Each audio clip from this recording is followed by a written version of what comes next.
ক্রিকেটে খুব বাজে সময় পার করতেছে অস্ট্রেলিয়া, তাই না?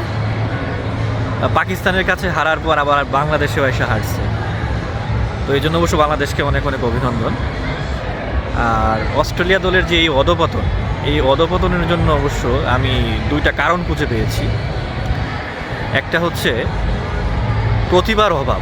অস্ট্রেলিয়া দলে এখন আগের মতো আর সেই প্রতিভা নাই। তো একটা সময় ছিল যখন অস্ট্রেলিয়া দলে যারা বেঞ্চে বসে থাকতো তারাও ছিল এক একজন সুপারস্টার। তো এখন অস্ট্রেলিয়া দলের সেই সুপারস্টারগুলো আর নাই। এখন আগের মতো সেই ব্যাটসম্যান বলার কিছুই আসতেছে না, এই জন্য তাদের আজকের এই অবস্থা। আর দুই নম্বর যে কারণটি সেটি হচ্ছে তাদের টাকার লোভ। একটা সময় ছিল আইপিএলের প্রতি অস্ট্রেলিয়ান প্লেয়ারদের এতটা আগ্রহ ছিল না। আমরা দেখেছি মিচেল স্টার্ক নিজেকে দীর্ঘদিন আইপিএল থেকে দূরে রেখেছে।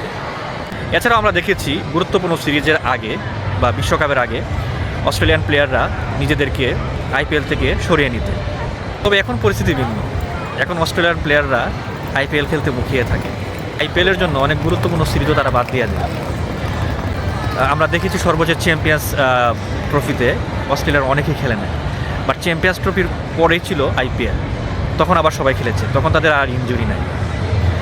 তো এবারও দেখেন আইপিএলে কিন্তু অস্ট্রেলিয়ার প্লেয়াররা সবাই খেলেছে, যারা স্টার প্লেয়ার রয়েছে, কিন্তু তারা পাকিস্তান সিরিজে কিংবা বাংলাদেশ সিরিজে খেলছে না। তো এসব কারণেই অস্ট্রেলিয়া মূলত দিন দিন পিছিয়ে যাচ্ছে।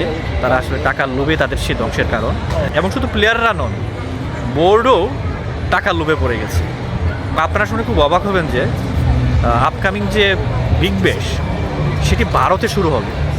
মানে তাদের উদ্বোধনী অনুষ্ঠান বা উদ্বোধনী ম্যাচ এগুলো ভারতে হবে।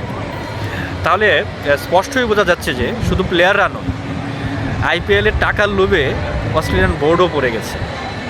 সো এই পরিস্থিতিতে আমি অস্ট্রেলিয়ার ভবিষ্যৎ খুব একটা ভালো দেখি না, কারণ টাকার লোভ এবং যে প্রতিভার ঘাটতি এগুলো পোষাতে অস্ট্রেলিয়ার আরও অনেক সময় লাগবে।